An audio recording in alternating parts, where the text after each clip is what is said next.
From New York and Georgia to California and Illinois, the Teamsters Union says delivery drivers for Amazon and workers at some facilities have walked off the job, demanding better pay and working conditions. We want to make sure that every customer gets their packages, but we also need what we deserve. So what is behind this? Sean O'Brien should know, the Teamsters General President, kind enough to join us. Sean, always good having you, but I gotta wonder, why now at Christmas time? Why this? I mean, could this have been put off until after the holiday? Well, Neil, we've been dealing with this company and their games and antics for almost 2.5 years now. Enough's enough. We've made attempts to sit down and bargain with Amazon, with the people that we represent that signed the cards, the majority of the cards, and Amazon has refused continuously, so we have no other choice. And look, collective bargaining is all about leverage, and this is our leverage. This is our pinch point. But you're leveraging Santa.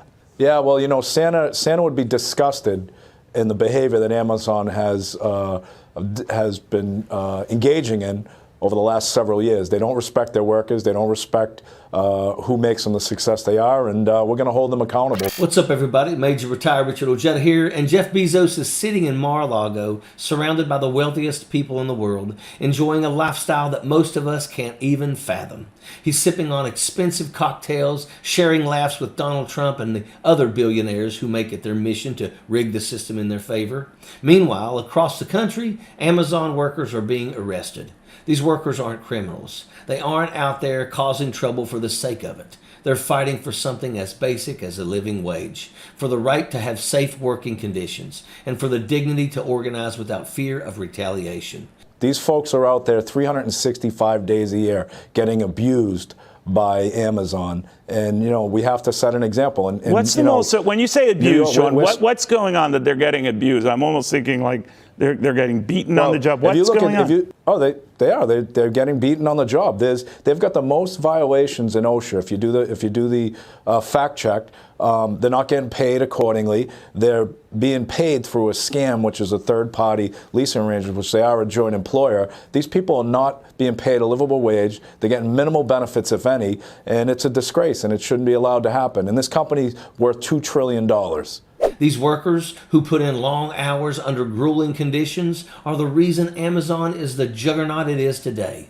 They are the ones who keep the shelves stocked, the packages moving, and the profits rolling in. But to Bezos, they're nothing more than tools to be used and discarded. When these workers say enough is enough and demand better, what happens? They're met with arrests. Think about that. Arrests for daring to ask for fair treatment in one of the wealthiest corporations in the world. Bezos, of course, is too busy rubbing shoulders with Donald Trump and his billionaire buddies to even acknowledge what's going on. In Florida, Amazon founder and Blue Origin CEO Jeff Bezos is scheduled to meet with Trump today at his Mar-a-Lago estate. This comes on the heels of Amazon's pledge to donate $1 million to the president-elect's inauguration fund. Now, this is significant, Bezos and Trump meeting, because they have not always had a cordial relationship, despite Bezos earlier this month saying he's optimistic now about a second Trump term. Bezos likely wanting to make nice with Trump before he's set to take office here in 33 days. He could be sitting at the negotiating table working towards a solution, but instead, he's laughing it up with people who share his disdain for the working class. This isn't just a slap in the face to Amazon employees. It's a slap in the face to every worker in this country. Bezos represents everything that's wrong with the system. He's the ultimate hypocrite, a man who claims to champion innovation and progress, but uses his immense wealth to crush any effort to hold him accountable. The workers being arrested are parents, students, and everyday people trying to make a living.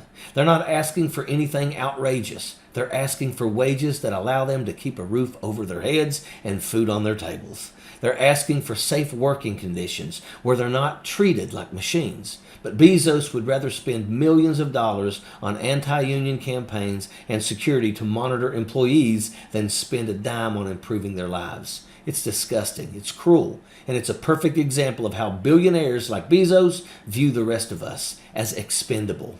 And let's not kid ourselves. This isn't just about Amazon. If Bezos can get away with treating his workers like this, it sets a dangerous precedent for other corporations to follow. This is about power, plain and simple. Billionaires like Bezos want to keep workers scared, overworked, and too exhausted to fight back. But here's the thing. People are waking up. The Amazon strike is proof that workers are done being exploited. They're standing up and saying no more. As if Bezos wasn't bad enough, let's bring Elon Musk into the conversation. Musk, another billionaire who likes to play the role of a visionary, is out here pulling the strings of government policy to suit his own selfish agenda. While Bezos is busy dodging unions, Musk is ensuring that programs designed to help the most vulnerable are slashed. And what's on the chopping block? Funding for children's cancer research, early detection programs for breast cancer, treatment for sickle cell disease, restrictions on drug price hikes. That's right, these aren't frivolous expenses. These are life-saving programs, and Musk decided that they wasn't worth keeping. Yeah, let's be clear about what this means. Cutting funding for children's cancer research isn't just a budget adjustment. It's condemning kids to suffer because their treatment is no longer a priority. Eliminating early detection programs for breast cancer isn't just trimming the fat. It's denying women the chance to catch the disease early enough to survive. This is what billionaire greed looks like. It's not just about hoarding money. It's about actively taking resources away from the people who need them most. Musk's actions are a slap in the face to anyone who believes in basic human decency. And while we're on the subject of indecency, let's not forget the man enabling all of this, Donald Trump. Trump has turned this country into a playground for billionaires like Bezos and Musk. His vision for America isn't about lifting people up. It's about ensuring that the rich get richer while the rest of us fight over crumbs. Mar-a-Lago isn't just a fancy resort. It's a symbol of the corruption and greed that defines Trump's America. It's where billionaires go to scheme, to plot, and to ensure that the system stays rigged in their favor. This isn't leadership. It's betrayal. Trump and his billionaire friends don't care about you. They don't care about your struggles, your worries, or your future. All they care about is protecting their wealth and power, no matter the cost. And the cost is absolutely staggering. When Musk and Bezos pull the strings, it's not just programs for the poor that are gutted. It's also your wallet that takes the hit. These same billionaires are adding $5 trillion to the national debt over the next 2 years. That's money you and I will have to pay for, not them. They'll keep getting their tax breaks and handouts while we're left to pick up all the pieces. Let's talk about the human cost of all of this. When Musk cuts funding for cancer research, it's not just an abstract policy decision. It's a child who doesn't get the treatment that they need. It's a mother who doesn't catch her breast cancer in time. It's a family devastated because the programs that could have saved them were deemed unimportant by a billionaire who's too busy playing with rockets. These aren't just numbers on a spreadsheet, folks. These are real people with real lives, and they're being sacrificed so that Musk and his buddies can pad their already obscene fortunes. And let's not forget the hypocrisy here. These billionaires love to talk about innovation, progress, and making the world a better place. But when it comes to putting their money where their mouth is, they're nowhere to be found. Instead, they use their wealth and influence to strip resources from the people who need them the most. They're not visionaries, folks. They're parasites. And if you think they're going to change out of the goodness of their hearts, well, you're kidding yourself. These people don't have hearts. They have really large bank accounts. And here's the harsh reality. Billionaires like Bezos and Musk don't care about you. They never have, and they never will. They don't care if you're struggling to pay your bills. They don't care if you're working 3 jobs just to get by. As long as their wealth continues to grow, they're fine with the rest of us living in absolute poverty. And if you think they're going to wake up one day and suddenly start caring, well, you're living in a fantasy. These people aren't wired that way. They're wired to exploit, to hoard, and to destroy.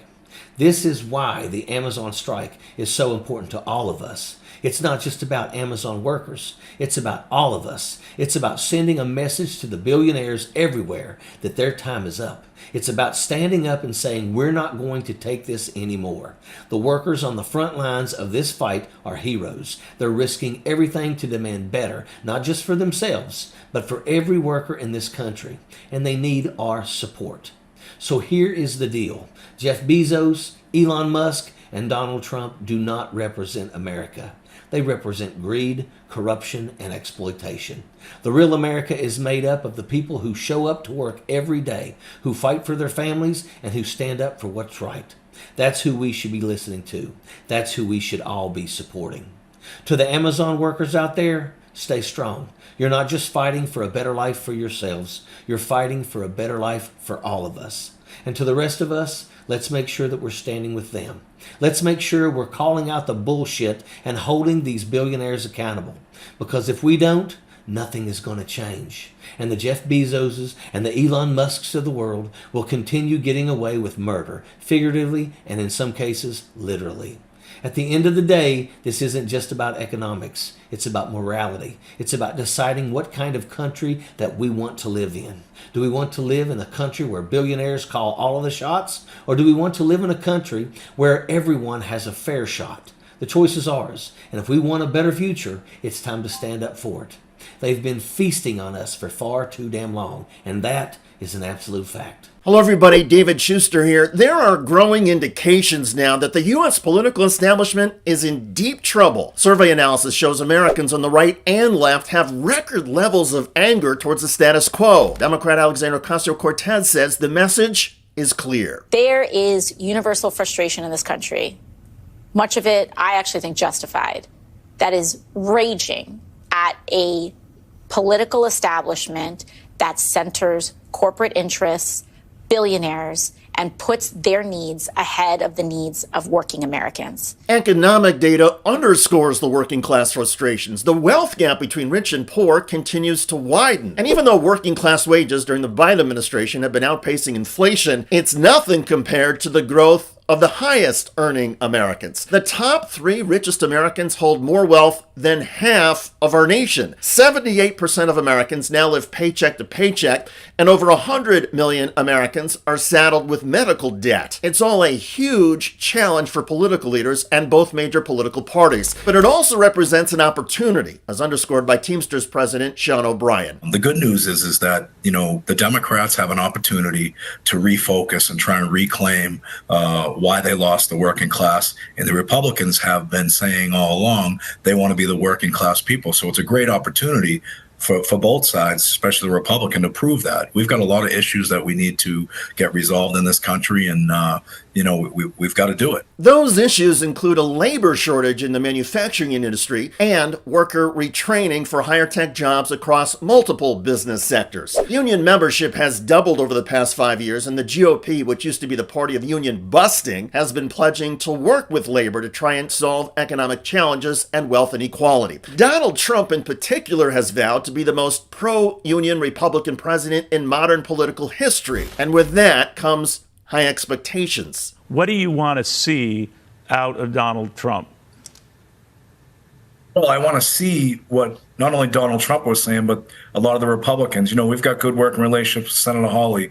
Right. We've got good working relationship with Senator Marshall, and many others. We want to make certain that what they're saying and what they do is going to be consistent. They want to work with labor. They want to work with the American people, American workers. And, we want results, not excuses. And look, the great part about this whole process is we got 4 more years. If people don't, on either side, live up to their promises and or fix their problems, we got 4 years to build a machine to get the right people in there to make the right decisions on working people. The political threat and the strategy from O'Brien and other labor leaders is brilliant, because both major political parties are now actively vying for labor support, so unions can play the parties against each other to try to get even more help, concessions, and progress. It used to be the Democratic Party that was the party of organized labor and the working class, but big money interests and corporate desires have seeped into the Democratic Party. And Republicans who have their own allegiance to big money and corporate power have an opportunity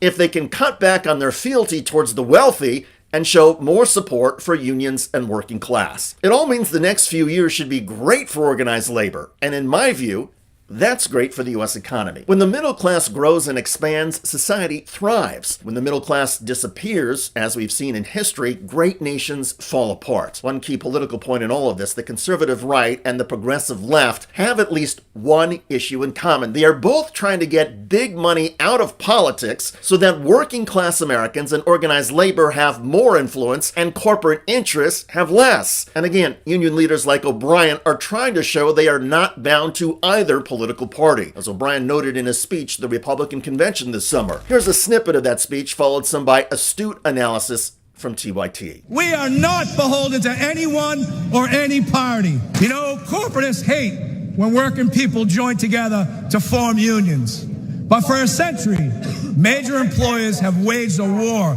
against labor by forming corporate unions of their own. We need to call the Chamber of Commerce and the business roundtables what they are. They are unions for big business. Remember, elites have no party, elites have no nation. Their loyalty is to the balance sheet and the stock price at the expense of the American worker. I think we can all agree DC is a pretty treacherous area.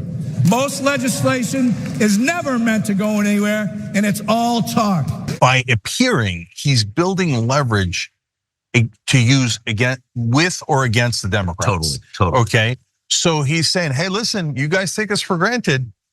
Here I am giving a keynote speech at the Republican convention. I'm not playing with you guys. Yeah. And that is good, strong leverage building. There you go. That's using your power. Okay. Yeah. He says he looks out the window in that speech. He said, I look out the window of my office. I look at the Capitol. I see all these people going in there. They don't do anything, basically. And so he didn't say Republicans or Democrats. He said the whole lot of you. And it was a fascinating speech. Mario Cuomo gave a very progressive speech at a Democratic convention that, we would compare progressive speeches, but this was a speech about workers that this convention, a Republican convention, has never heard. And I don't think they're going to have heard it too well. I think he's going to get criticism from the people here. Yeah, and so he mentioned corporatism again at a Republican convention. And so that corporatism is never mentioned in a Democratic convention because it's considered too radical to mention corporate rule. Again, partly because their donors finance the whole thing and their donors are all corporations. Right. But he connected, this is the most important part to me out of all of this. He connected the elites, because the Republicans always talk about elites, right? And they hate the elites. He connected the elites to corporations. So like when the Republicans do it, it's nefarious, but it's vague. It's like, oh, the international elites, global elites, right? And you don't know what they're referring to. They never clarified because, again, that's actually the people who backed the Republican Party, right? And the Democratic Party. So that's why they never clarified it. But he clarified it. He said, no, it's the corporate elites that run this country.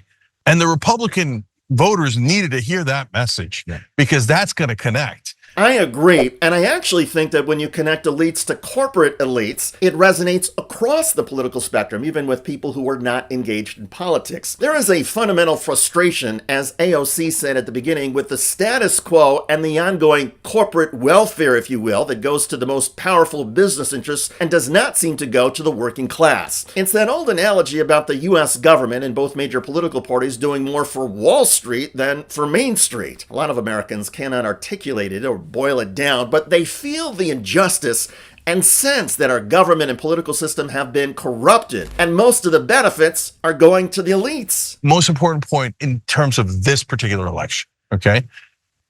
Donald Trump letting him speak, even if they didn't properly vet the speech, even if he didn't endorse him, and even if he gave a super progressive speech, was a brilliant move. And it's because it was because you could say it now. You say it, and even if people don't hear the speech, well, the Teamsters spoke at the Republican convention, the head of the Teamsters. So it gives a union guy who didn't watch the speech or who doesn't pay close attention, but who votes because they always do. Well, if O'Brien spoke there, then we're good. And I like Trump. So it's great for that. It also really burnishes his populist bona fides. And if you want to be populist, you say words like bona fides. Okay, seriously, like it makes him look like a real populist. And the other thing it does is it gives you some hope that he's going to listen to outside voices and be different than an average president. Now, is that true? I don't know, but it was true tonight. Yeah. And you do have to give him credit for that. Indeed, Donald Trump pulled off a brilliant political move by having O'Brien speak at the Republican National Convention. And it clearly worked, given the larger than usual number of union voters who supported the Republican presidential ticket in this 2024 election. The big question now, as Cenk and Michael identified, is whether Trump actually follows through in his commitment to organized labor and governs with the kind of populist policies and tone he promoted in his campaign. Let me be clear. I do not think that Donald Trump should be trusted by anybody, and I would be shocked if he actually follows through with his populism. However, unions and organized labor now have more leverage over both political parties than at any time in the last 50 years. I've never seen a political environment so opportunistic for unions than the era we are in now. And union leaders like Sean O'Brien are playing it well, demanding progress from all lawmakers in Washington instead of promoting a Republican-Democrat divide. Organized labor is inviting everybody to be part of helping America's working class. And as we started with this video, America's working class is raging and demanding big changes in Washington. The status quo and the corporate elite are now the obstacles that need to be removed or diminished in our political system, and the interests of Main Street, of the working class, need to be prioritized. There is no guarantee that lawmakers, even in this new era, will follow through, but this is a good time to be advocating for union and big labor concerns, because both major political parties now see the working class as political partners, and that itself is progress.